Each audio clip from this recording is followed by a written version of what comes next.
Good evening, everyone. Welcome. It's great to see you all here. My name is Dr. Linda White Ryan, and I am the Associate Dean of Student Services.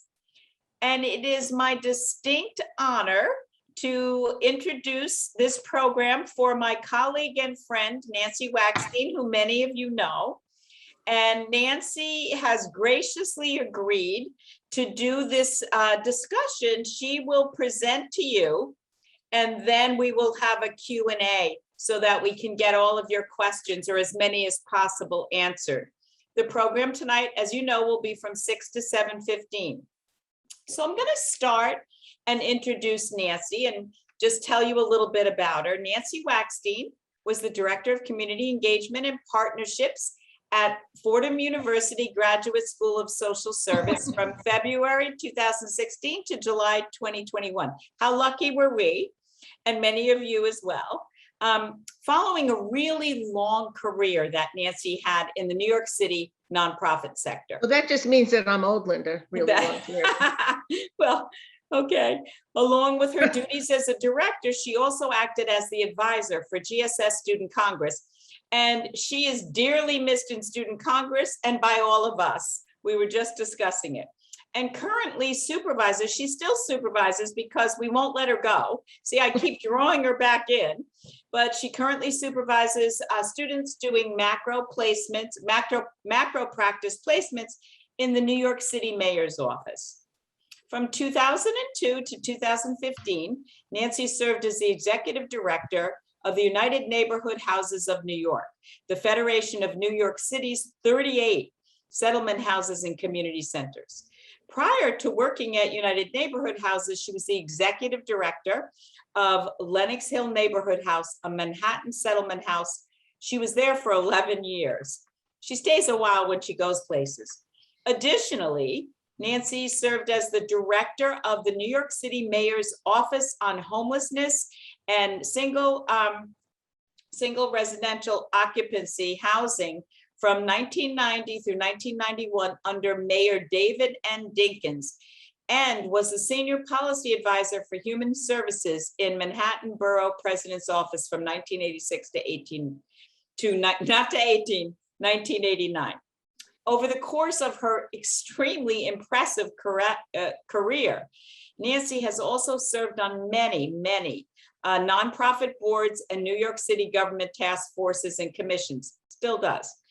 Nancy received her bachelor's degree from Binghamton University, State University in New York, where she was elected a Phi Beta Kappa, and she received an MSW degree from the Columbia University School of Social Work. In 2009, Nancy was inducted into the Columbia University School of Social Work Hall of Fame. In 2013, Nancy was awarded an honorary doctorate of humane letters from her alma mater at Binghamton University. So I think that says it all about a very, very unbelievably impressive and meaningful, to me, really meaningful career in social work.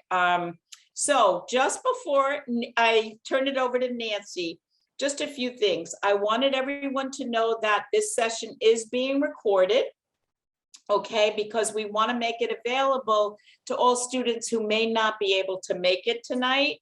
And Nancy, the way she likes to do it, she's going to speak to you, but then she really wants to have a robust discussion and Q&A. And so what I'm going to ask everyone to do, and I know people will be coming in because they're working, so they might not all be able to adhere to this, but I'm going to ask you to hold the chats because it can become distracting. When we're ready for the Q&A, Nancy will tell us, and certainly if you want to put something in the chat, I will monitor that. But you can raise your hand. It comes right up to the left side, and I will call on everyone who raises their hand, okay, until the end. So I recognize a lot of names here. It's great. So Nancy, take it away, my friend. All right. Well, Linda, thank you very much for that very gracious introduction. And I'm really happy to do this. As I was saying to Dean White Ryan before the session started, from the moment I arrived at Fordham GSS, I was very interested in exposing students to the expansive nature of social work. I think a lot of students come into MSW programs knowing only that there are clinical jobs or counseling jobs. And part of my mission when I was at GSS, and that continues to today, is to let MSW students know how broad the field is and how the MSW degree can allow you to do so many different things in the field of social work, social justice, social change. And my career as a social worker, as Dean White Ryan said, I graduated from Columbia a million years ago. But my career is actually the story of macro practice, because I worked, when I got out of graduate school, I worked in New York City government in what was then the Human Resources Administration, Child Welfare Division. I worked for a child advocacy organization that I'm still close to, Citizens Committee for Children.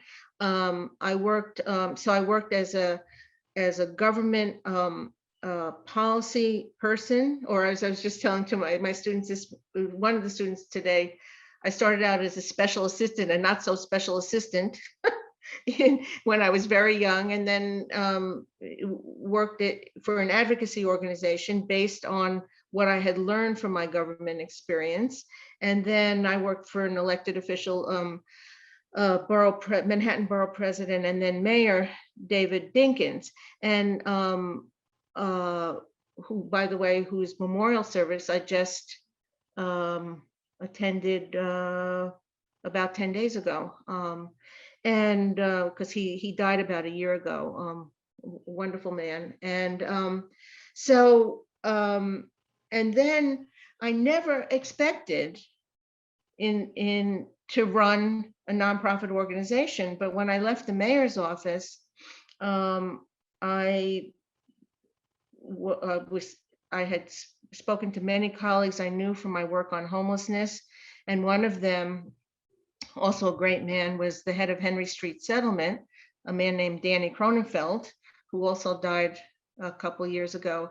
And he introduced me to the settlement house world, and he told me about a job. So he was running Henry Street Settlement, which is one of the premier settlement houses in New York, and he told me about a job that was available at Lenox Hill Neighborhood House, which I didn't know anything about, and that started me on 25 years or so in the settlement house movement, as an executive director, first of one of the settlement houses and then of the Federation of Settlement Houses, where I returned to my roots as an advocate. Interestingly enough, it was one of the reasons that I wanted to leave running a direct service organization, because I wanted to go back to policy and advocacy work, so this is all just to say that macro social work is very broad. I looked up earlier today, I looked up what the definition of macro social work is, and it says it entails changing or repairing, and I added supporting, large-scale systemic issues that affect large groups of people and entire communities. So clinical social work, or micro, to use the analogous term, focuses usually on individuals or families. Macro focuses on large groups of people or entire communities. And I realized when I read that definition that that's really what my career was about, was trying to influence policies and systems that affect entire communities, or when I worked for the mayor, an entire city. And I can tell you more later about how that worked out. But so macro work can take many forms, including program development and evaluation, community organizing, community-based education and outreach, advocacy, policy analysis, grant making and fundraising, administration, community relations, government relations. I mean, these are all things that so many social workers do, many that I know very well do. And it really, and in many different kinds of settings. So for example, if you can do community relations and government relations for corporations. You know, Google has a whole staff of people who do government relations. Some people call that lobbying. I know a lot of social workers who get into lobbying, or community education. These are positions that allow you to work in a variety of settings, a corporate setting, nonprofit. I spent, as I said, 25 years of my career or more in nonprofit organizations, and in government. So this kind of work spans all the sectors, really. Social workers get involved in politics, in fact, this is, you may not know this, Governor Hochul here in New York State, our new governor, her number two, I think it's called the secretary to the governor, is a social worker. This is a woman named Karen Percaselli-Keough. She graduated from Columbia School of Social Work. So, and there were so many people I knew in government when I worked for Mayor Dinkins who were social workers. And you know, it's an interesting thing. Social workers in those kinds of public policy roles and positions very rarely advertise the fact that they're social workers, and we can talk more about that. And I'm sure Dean White-Ryan, you may have something to say about that, about self-perception. Whereas, you know, if you're in politics, say, you know, pretty soon within 5 minutes of meeting somebody, they'll tell you that they're a lawyer. But social workers are a little more under the radar. And actually, I think that's one of the things that we all need to do. We need to be better at is, you know, promoting ourselves as social workers. So let me just give you a couple of examples. You know, the students I supervise have asked me over the years, so what do you actually do if you're a policy analyst? What do you actually do if you are the director of development for a nonprofit? What do you do every day if you're doing government relations or community relations, if you're working for an elected official? So, I mean, the answers vary, but I would say that, so for a policy analyst, which was my title when I worked for the advocacy organization, Citizens Committee for Children, and even when I worked for the Manhattan Borough President, I think my title was Senior Policy Analyst, which meant nothing, just that there were no other junior policy analysts. But what it meant was so very often policies are determined by government, right? Through government regulation, through legislation, on the federal level, congressional legislation, on the state level, the state legislature, on the city level, the city council, legislative initiatives, which when they're voted upon become law. And so a policy analyst will look to say, what is the impact of that law or regulation on what I care about or what my organization cares about? So for example, and part of that is also doing budgetary analysis. And I want to say, everybody on this Zoom, do not be scared of budgets.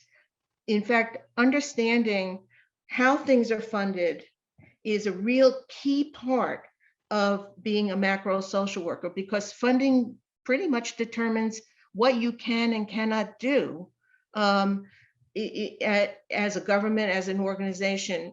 And so it's really important to understand funding and a budget and I say this to my students, just like your household budget shows what you care about, what your priorities are. Like if you're spending a lot of money on clothes and makeup, that's sort of what you care about. In a budget, a government budget, you should really understand that it's an expression of priorities. It's an expression of priorities of what that government cares about. So for example, Mayor de Blasio over the last several years has put a whole lot of money in the city budget into what was called Thrive, which was a mental health initiative. He and his wife really believed that the city was very, very short on mental health services. So they set aside like millions and millions of dollars to put into this Thrive NYC initiative, which brought lots of social workers into places like senior centers and daycare centers and made mental health services more accessible. So that's an expression of priorities. That program did not exist before the de Blasio administration. And now the city is spending like, I think $500 million on this. So a budget is an expression of priorities, and understanding how money is spent will tell you a lot about what an elected official, whether it's a mayor or a governor, cares about. Governor Cuomo, Andrew Cuomo, before he resigned, he put a ton of money into infrastructure. He wanted to rebuild, he wanted to do the train to LaGuardia, and he wanted to rebuild JFK, and he did replace the Tappan Zee Bridge, that, with the bridge that's now named after his father. Those are the things he cared about. He cared about having physical, infrastructure built. So, it's really important to see where the money goes. And I think that's a key part of policy analysis. You cannot start a new program, whether you're a nonprofit or a government agency, unless there is funding. And trying to figure out where the funding can come from, and how it will impact what the program look like. That's what a policy analyst does. So when I was a young policy analyst at Citizens Committee for Children, very early on, I got into looking at homelessness and homelessness among families and children, which back then was a crisis and is now even more of a crisis. But one of the key things that we looked at is how much money the city was housing homeless families in those days in what we called welfare hotels, terrible places. And so we looked at, and one of the key arguments we made, because yes, there were lots of poor and vulnerable children being housed in these despicable places.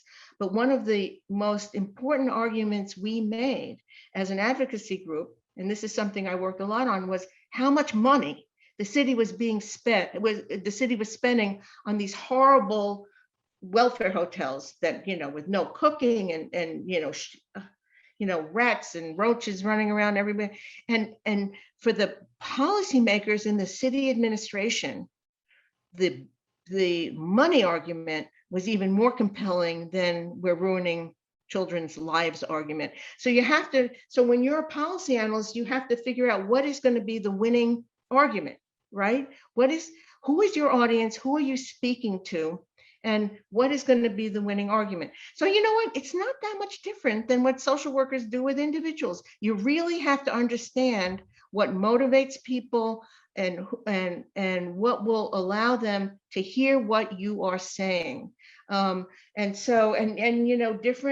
different strategies for different audiences. If you and the same is true, by the way, in fundraising. This is why I always tell students, if you want to earn a lot of money and always find a job, you'll go into fundraising in nonprofit, because I think social workers are great at fundraising, because what is it? It takes listening. Listening, if you're talking about an individual donor, what does that person care about?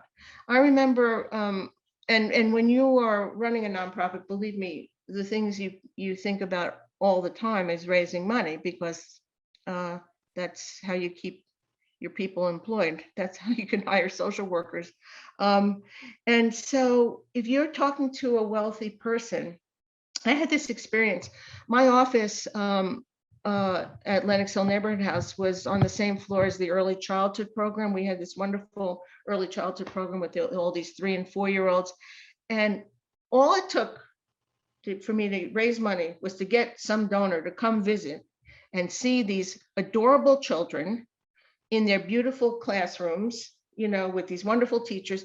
And they would, and that was like one visit was worth, thousands of dollars.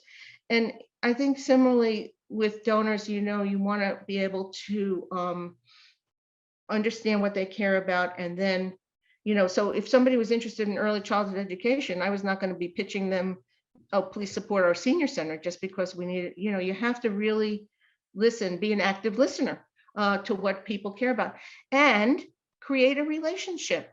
So social workers are pretty good, I think, at creating relationships, whether you're talking about an individual or a group of people, whether it's elected officials or a program officer at a foundation that you're trying to cultivate. People want to be heard.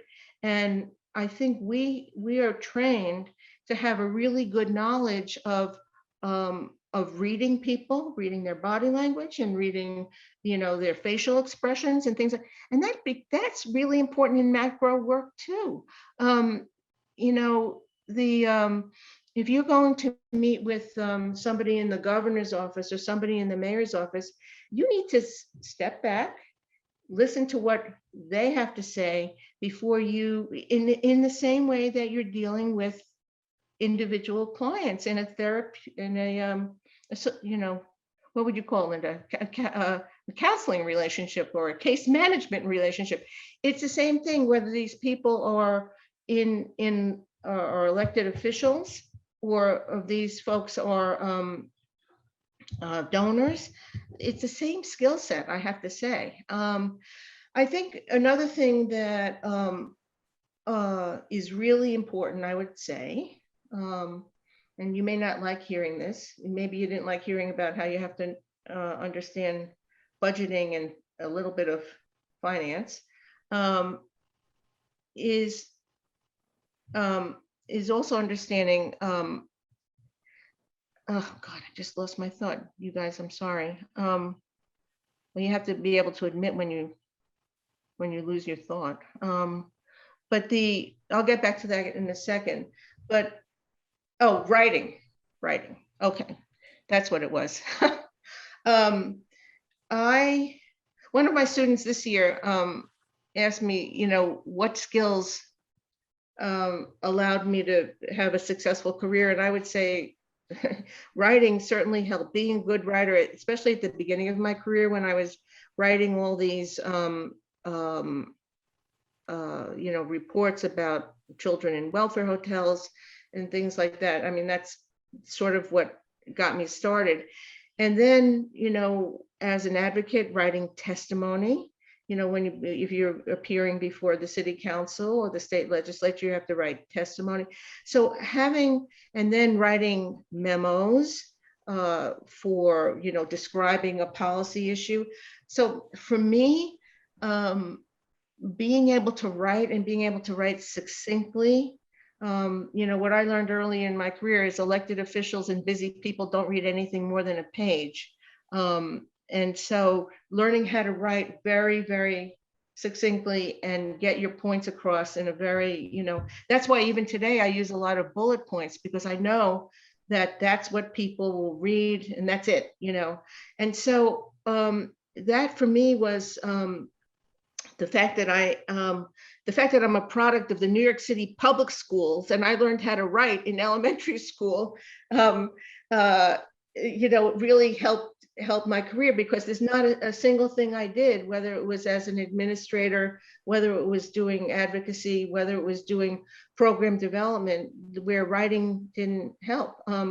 Grant proposals, oh my God. If I was just talking about that with, I see Tom and Tim, two of the students I supervise in the New York City Department of Youth and Community Development this year, they were just talking about grant proposal, and I'm telling you, you will be golden as a future employee if you have grant writing experience, if you can show that you know how to write a proposal or have, or have some facility with the language of proposals.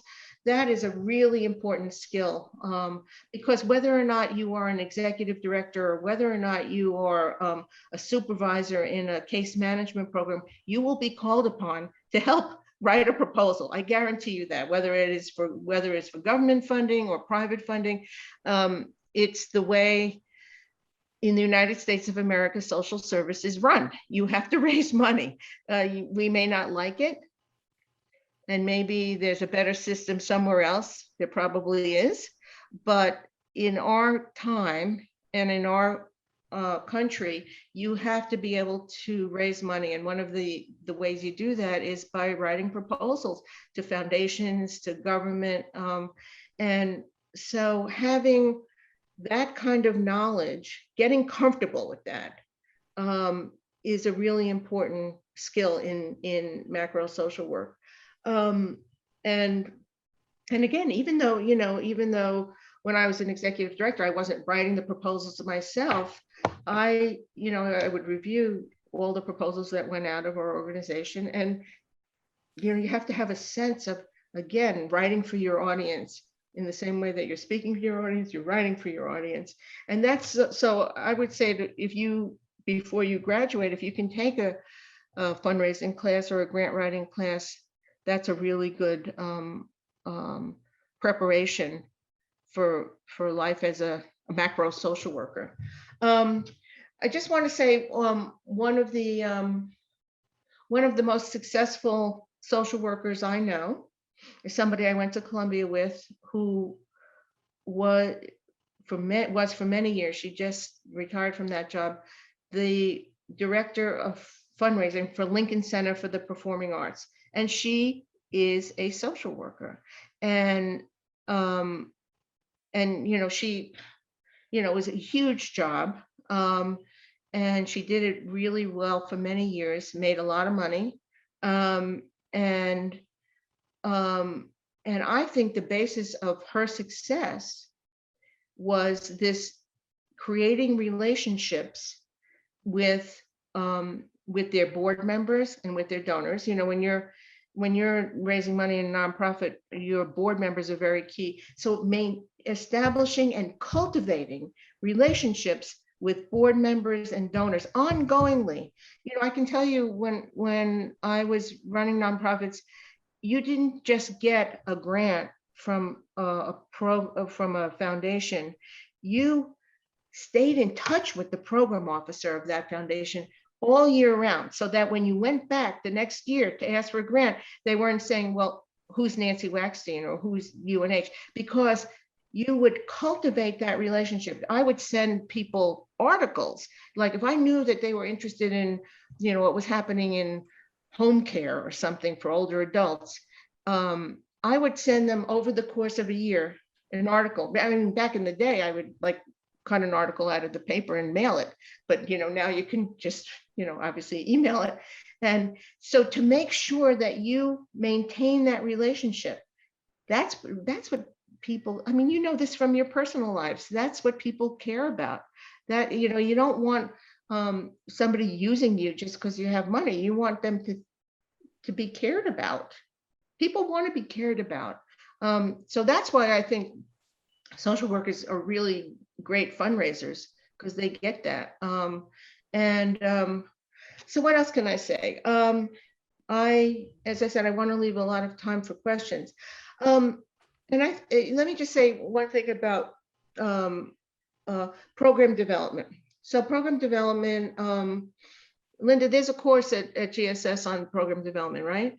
Program evaluation, yeah. It's a research course, it's program evaluation. Yeah, well, that's really important. I just want to tell you something. This is another thing you may hate, is taking research and and dealing with outcome measurement.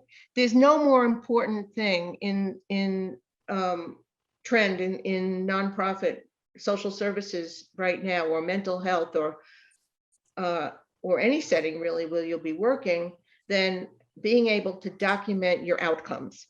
The days when donors or government would just give you money because you're do-gooding, because you tell them that you saw, 12 people an hour. No, no more. You have to show that you made a difference, that your organization made a difference. You prevented hospitalizations. You improved graduation rates. You have to show that what you did led to an outcome, and you have to specify what that outcome is. So even though you may hate research, and even though you may hate thinking about evaluation, it is critically important. We're not in an era, when I first started out in social work, you could just do good. You didn't have to defend what you did. Now you do. Venture capitalism has come to social work. You have to show that what you do makes a difference and how it makes a difference. And so I would say pay attention to these, what you learn in this evaluation course, if you're taking it. And, in program development, it's kind of just a fancy word or a fancy phrase for moving an idea or an intervention to reality.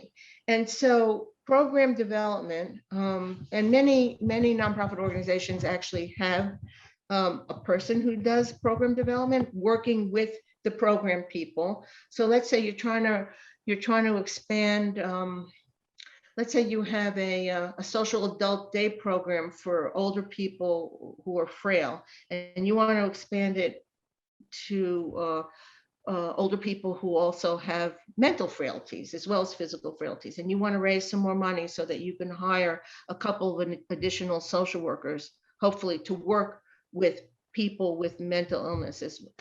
So usually I always say the best ideas come from the people on the ground. So usually the best ideas, in my experience, come from the people actually working with clients, and they know what the clients need.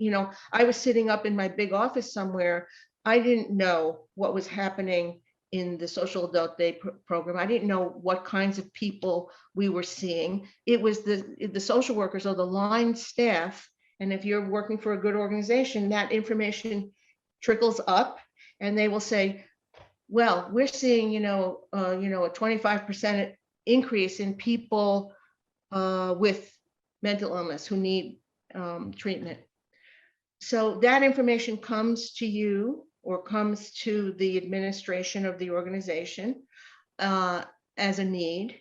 And then you strategize about how you're going to, what's the best way to expand that service, how you're going to do outreach, how are you going to staff up, and that's all program development. So some places, some organizations, it's the actual director of that program who will do the conceptualization of what's needed to better serve their community or better serve this population. And that person sometimes will take it from the beginning to the end. Sometimes that person will consult with a grant writer in the organization. Sometimes that person will consult with a director of program development in the organization.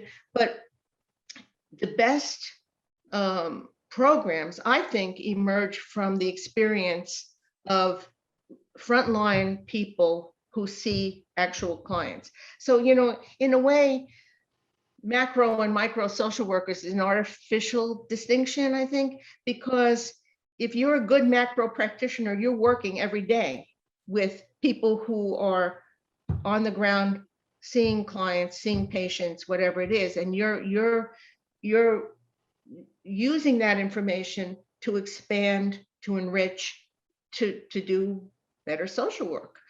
So I think the two branches of social work ideally work hand in hand to improve services. If the goal is to improve services, if the goal is to change systems, and that's what I said at the beginning, macro is about changing systems. It's about dealing with larger issues.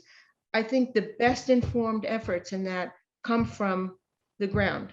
I used to learn so much from, I never was a social worker who dealt with individual clients, thank goodness for them. But but I learned so much from the people on the ground doing the work with,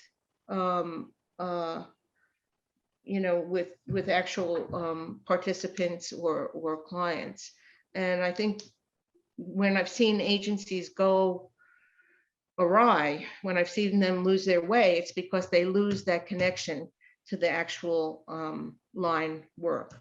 So, I don't want to in any way diminish work with individuals and groups and families, because that's where I think the experience comes for those of us who then want to advocate for more funding, more expansion for programs that do that.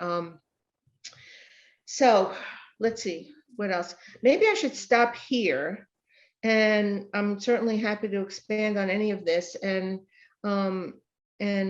take some questions. One last thing. I'm telling you all, you're probably all advanced students interested in what your careers are going to look like. But if you have a chance to take a class at GSS on supervision, I would really, really encourage you to do that, because very frequently, in my experience, even if you start as a case manager or a clinical social worker, you will be promoted very quickly. There's a lot of turnover in our field. People move around, and you will be supervising within a couple of years of getting out of school. So to the extent that and then once you're a supervisor, then you will have some decisions to make.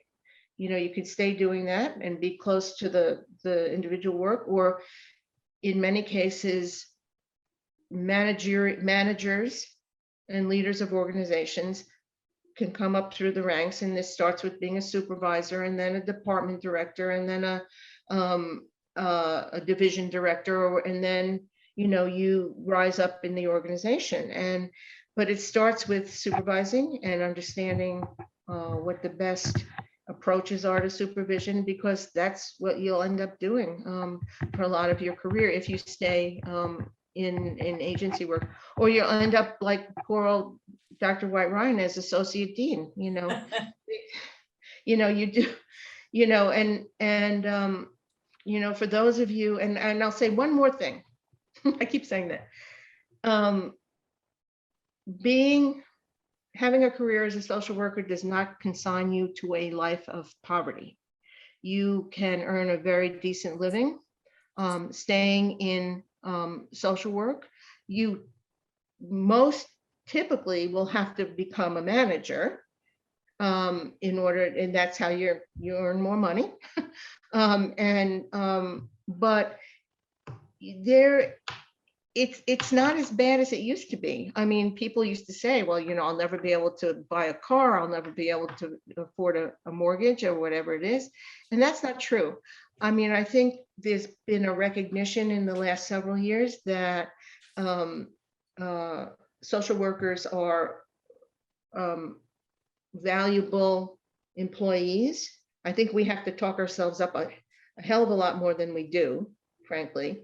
But I think there's also, I think you just also have to prepare yourselves for taking on managerial and leadership roles.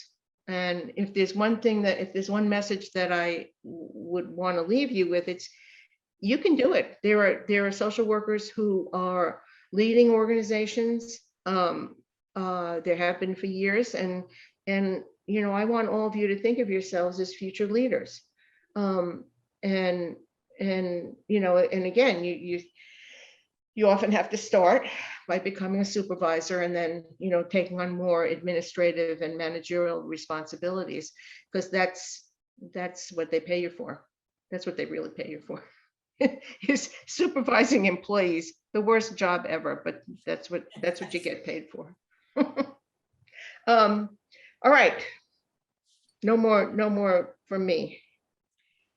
Nancy, thank you so much. You said so many important things. I'm making notes. I've heard Nancy speak many times, but each time I learn a different aspect of macro practice and how transferable all of those skills that you learn, for instance, in the generalist foundation level, those are all transferable into macro practice. So it's that was great. It's very inspiring. Thank you, Nancy.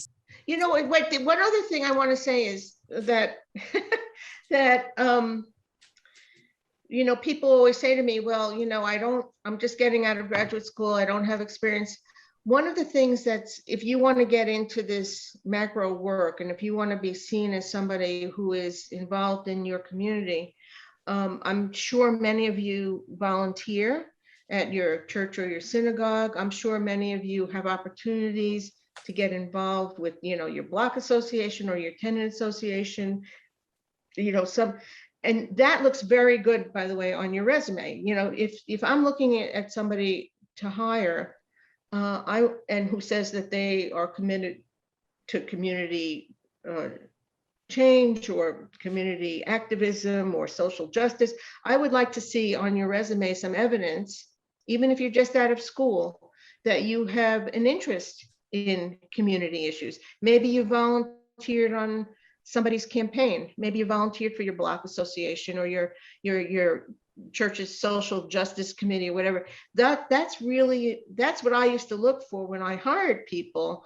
was people who not only said, oh, I want to do this, but there was some evidence in their background and in their experience that they did. You know, a lot of nonprofits are looking for young people. They have junior boards, they have junior committees. You know, you can, if you care, let's say you care about domestic violence, there's a lot of nonprofits in New York that have opportunities for people to volunteer. So I just want to say that that will give you a leg up. I mean, don't do it just to get a leg up, do it because you care about it. But, you know, but I was always looking for evidence that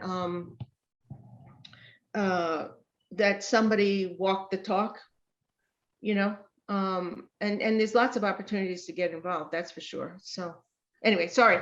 Okay, that's okay. All right, so I'm going to go to the chat first, and then I go to Andrew, Chrissy, and then Kim.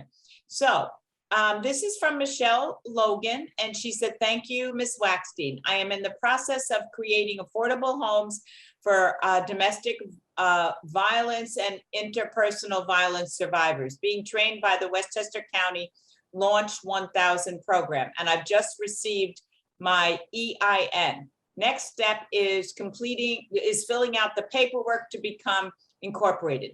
Do you have any suggestions for me as I try to move forward with obtaining a board of directors? Oh, all right. Well, first of all, you know, I hope you're getting good legal advice around incorporating and registering with the Charities Bureau and all the things that you have to do. So make sure that you're, you know, setting up a nonprofit is not easy, and it shouldn't be. You know, you don't want a bunch of charlatans going in there and, you know, setting up phony nonprofits. So New York State particularly has a very high standard, and the Attorney General's office has a Charities Bureau, which monitors and oversees and you know, charters really nonprofits. So Michelle, make sure you're getting good legal advice and you're following all the steps. In terms of a board, you can start a nonprofit in New York State with only 3 board members. That's the legal requirement. Clearly you want more than that, but I think especially starting out, I would say you maybe want somebody with an accounting background. You know, boards have fiduciary responsibility for nonprofits. They are the ones who have to make sure that the organization is spending its money in legitimate ways. So somebody with an accounting background is often helpful. Somebody with a legal background, for the reasons that I just mentioned, making sure you're in compliance. The nonprofit industry is heavily regulated. And so you want to make sure you're in compliance. And, there's a wonderful nonprofit based in New York called the Lawyers Alliance of New York, and they provide free legal assistance to nonprofits. It's not for individuals, it's for organizations. And there's a lot of great stuff, Michelle, on their website. So you may want to look at that. I think their website is lany.org. So for board, and then, then you want somebody who can offer some programmatic expertise. I think, you get somebody like, Dr. White Ryan on your board, see if you can do that. Somebody who, maybe, who has, academic expertise or in the subject matter, that your organization is looking at. In your case, it's domestic violence, I guess, or housing. People with subject matter expertise, it adds credibility to your organization. So that's the way I would start. I would start with people who have the skills you need, especially in a startup. Thank you so much, Nancy. That was great. I learned a lot. Next is Andrew. Hi, thank you so much for this talk, Nancy. I have learned so much too, and this has been great. I'm making a mid-career transition to social work from a corporate environment for the last 13 years.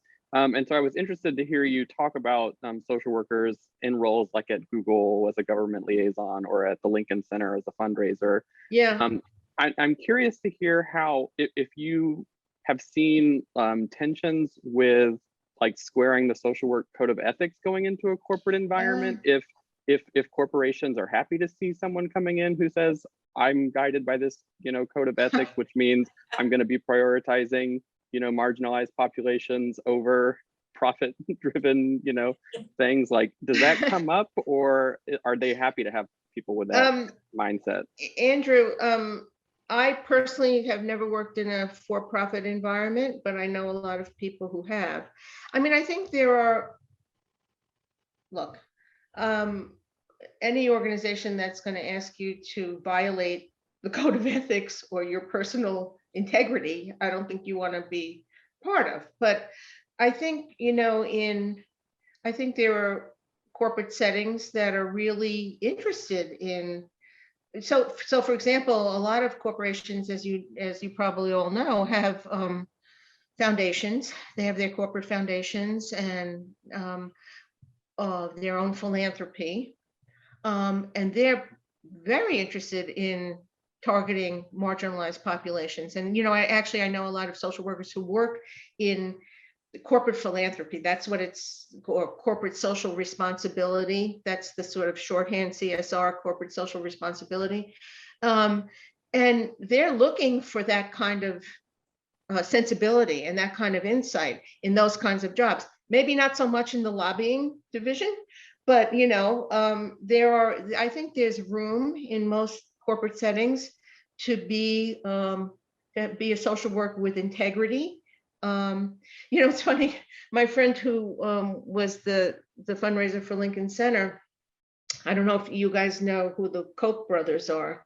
The Koch brothers are, anyway, there's one of the major buildings at Lincoln Center is now the David H. Koch Performing Arts Center, whatever it is. That's where City Ballet is. And so I gave my friend such a hard time. I said, you're taking Koch money. You're taking Koch money. And you were trained as a social worker. And, she was able to come to to have peace of mind about it, because she believed very much in the Lincoln Center mission and part of what they asked David Koch for was money to make what was offered at that building accessible to people, to have sliding scale ticket prices so that people from lower income communities could afford it. So, I mean, I think there's ways of tweaking it. But I think the minute you find yourself losing professional integrity, leave. I don't think it's worth compromising. But I think that I would never paint corporate or for-profit businesses as evil. I mean, I'm not, I think a lot of them try very hard to do good. Personally, I think that should start with them paying taxes, but okay. But there are, I say innocent until proven guilty, right? I think there are a lot of people with really good motivations who maybe they work for that company for a particular set of reasons, but they may also really care about the the common good. So I wouldn't judge in advance. Thanks, Nancy. Next question is from Chrissy. Hi, Chrissy. Where are you, Chrissy? Oh, hi. Hi. My question is about careers in research. Oh. I feel like it's difficult to find jobs that are solely research, and also I think most of the feedback I've gotten is, well, you could go on and get a PhD and then get involved in research that way. But I was wondering if you knew of any jobs that were solely like research around social work and social justice. Well, actually, the organization I worked for very early in my career, Citizens Committee for Children, I just saw a posting, which now I'm going to send to you, Linda, to post. They were looking for a research associate. They do a lot of reports about child well-being, and they had a couple of open jobs that their executive director just sent to me. So a lot of, Linda, one of the things I wanted to do, I have this tip sheet where, and I don't know how to send it out to people, maybe. Well, just send it to me, Nancy, and I'll get it out. I'll have Connor send it to the students. Yeah, for the people who are on this call. I used to, as Linda knows, I used to do a workshop every spring for GSS students on how to look for jobs in policy and advocacy in government. So I have something which I will send, and we have a way of sending it out to everybody. So Chrissy, there are certain websites that I suggest looking at for policy jobs, and very often there are some research jobs in there too. I think government hires a lot of people to do research. There are every New York City agency, whether it's the Department of Homeless Services, whether it's the Administration for Children's Services, whether it's Housing Preservation and Development, they have units called policy and planning. And in those policy and planning offices, they're often hiring people to do research. And you don't always need a PhD. Obviously, it makes you more attractive in certain settings to have one, but there are a gazillion things to do in addition to academic settings. There are a lot of coalitions, like there's the Coalition of Behavioral Health, there's the Supportive Housing Network of New York, there's Live on New York, which is all the senior serving organizations. All of these organizations hire researchers and policy people because they're always producing reports. And then there's the organizations like, Catholic Charities and the Hispanic Federation and the Federation of Protestant Welfare Agencies, my old organization, United Neighborhood Houses. We were always trying to produce reports to expose some sort of terrible thing that was happening and to advocate for change. And there's a difference between policy research, advocacy research, and pure academic research. And sometimes, you go into these research projects for these organizations, with an outcome that you'd like to see, but there's still, you don't have credibility in the public unless you have really very tight research protocols. You can't fake it. So I think there's a lot of organizations that are interested in people with research backgrounds. So I will, I'll send Linda this tip sheet. I personally would target your search, your job search. I know that a lot of people use Idealist and for their job searches, but those are so broad, they're so on this sheet, I recommend certain places to look that, again, since I spent my career in New York City, they're kind of New York City centric, but if you're interested in moving to Chicago, I'm sure there are analogous organizations.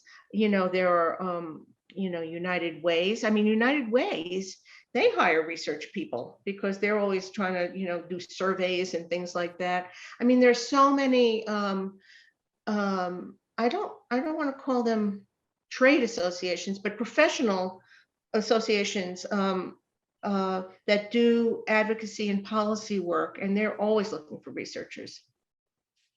Thanks, Nancy. And that's for the Oh, is sorry. that for the 10 GSS students who are research majors?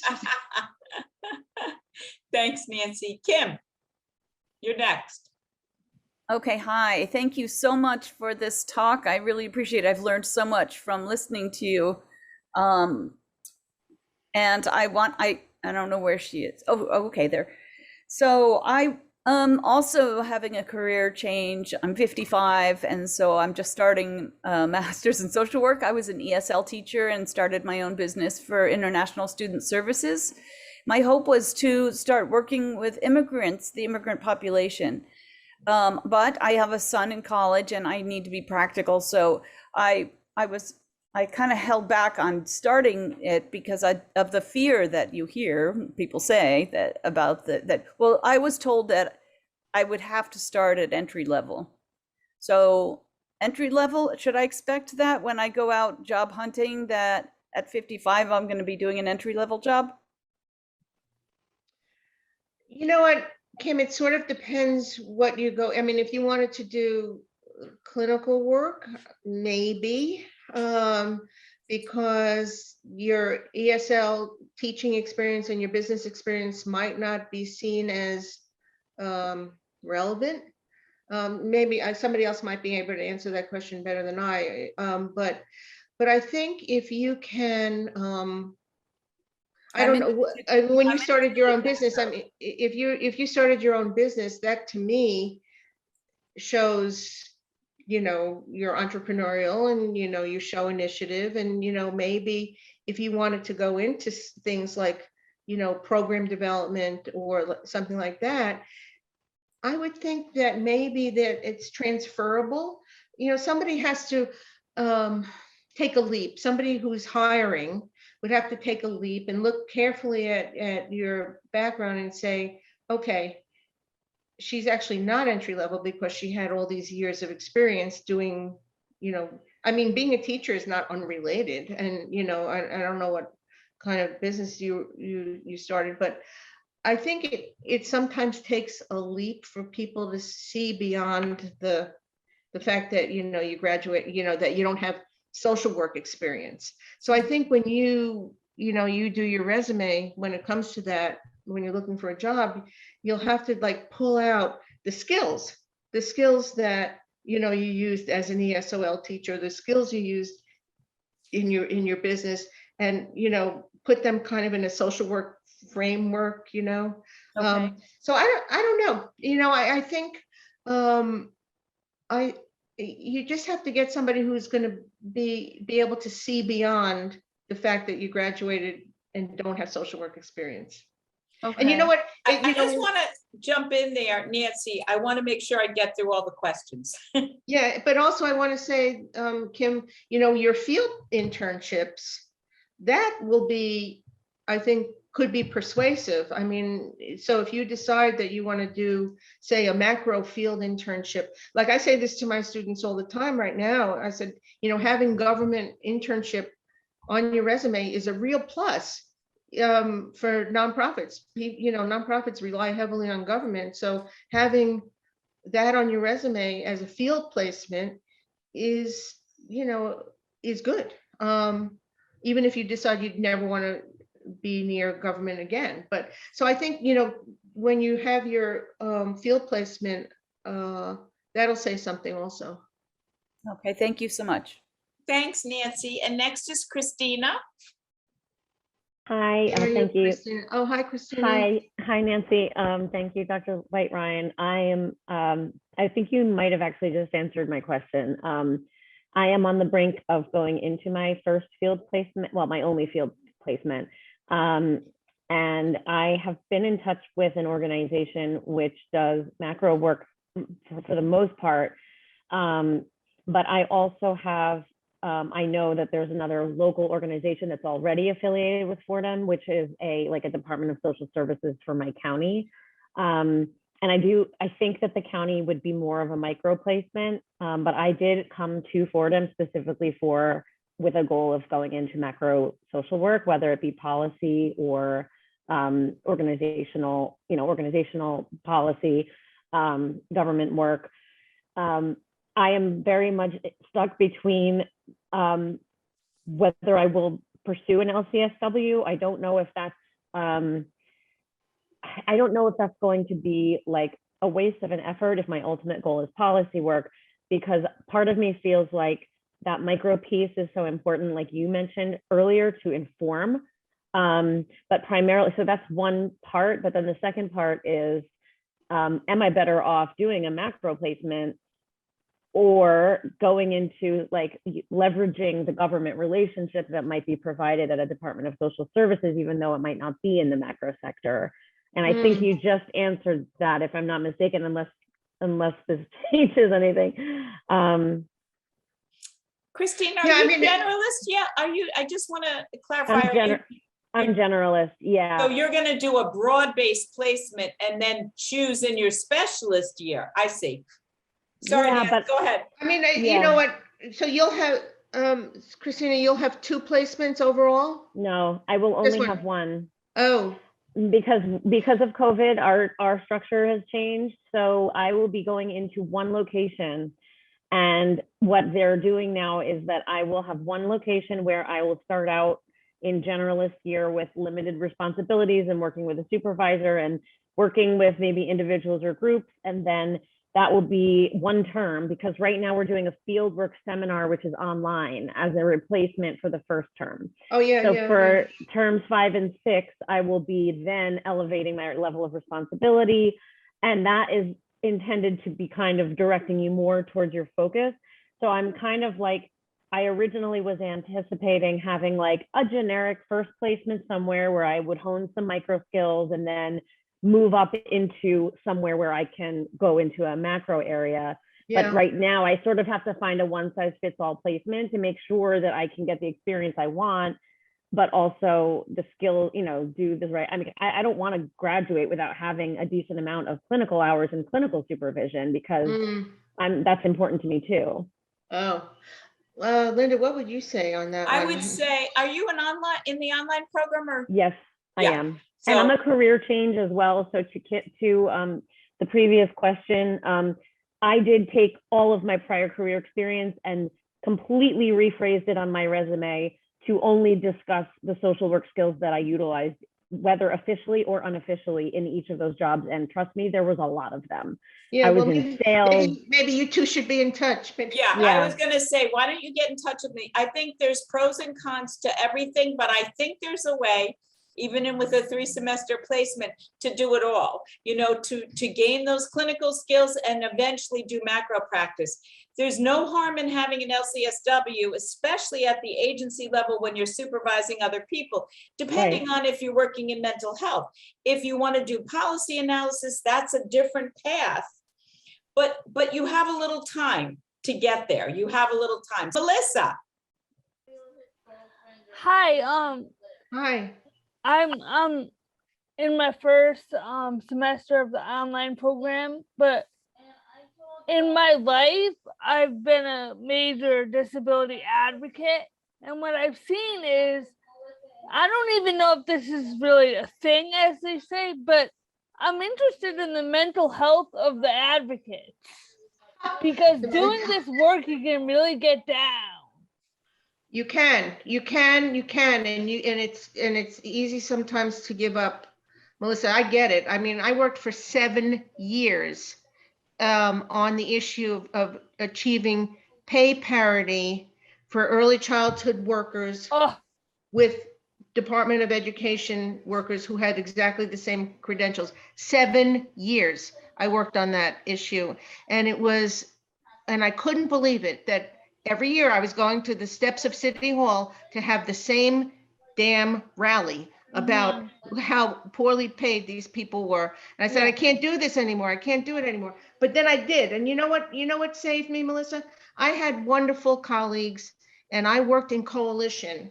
And coalition work, by the way, is another big macro skill that social workers are good at, because you have to massage a lot of egos. You have to make sure everybody gets credit, when you're working, but it's really the only way to get things done. So I had wonderful colleagues and wonderful staff, and that's what kept me going. So if you do this in isolation, you will get burned out. yeah. So I think, that's why I always like to be part of an organization, because Yeah. you were surrounded with like-minded people and everybody was working together. Yeah. That's what kept me going. Okay. So find your colleagues, find your Okay. coalition. Thank you, Nancy. Nancy, there's a question in the chat from Dara. She was having trouble raising her hand. And Okay. what she said is that she wanted to ask you about career transition strategies. Yeah, well, we have a lot of career transitions people on this call, it seems like, which is great, just great. But what specifically, is there a? Yeah, sorry, this is Dara. Dara, hi. Hi there, sorry. That was before everyone started talking. It's like, oh, there's a lot of people here. I should also say my placement is at Henry Street. I'm on the Lower East. Yeah, I was like born and raised on the Lower East Side. Henry Street's like near and dear to my heart. Who's your field instructor there? I'm working with Rachel Hughes. She does the senior companion program. I think it's a new placement for Fordham. It was through people I knew at UJC. I've worked in the settlement houses before in my career, but my career was in marketing communications. So all of your introductory stuff, which I really appreciate about writing and selling and doing grants and all this stuff, are all things that I've had to do in my career peripherally. Which sort of kept moving me closer to saying, well, I want to do program work because I felt like I would just touch on things and not really get to have an impact in the way that I wanted to have it. But as I'm graduating, so my question was sort of this like reframing of my background, and I don't mean to take everyone's time because I know there's very limited, but it's like, how does someone who is seasoned, and you answered this before, like I have really good, solid experience in the workforce, in nonprofits, understanding how everything works.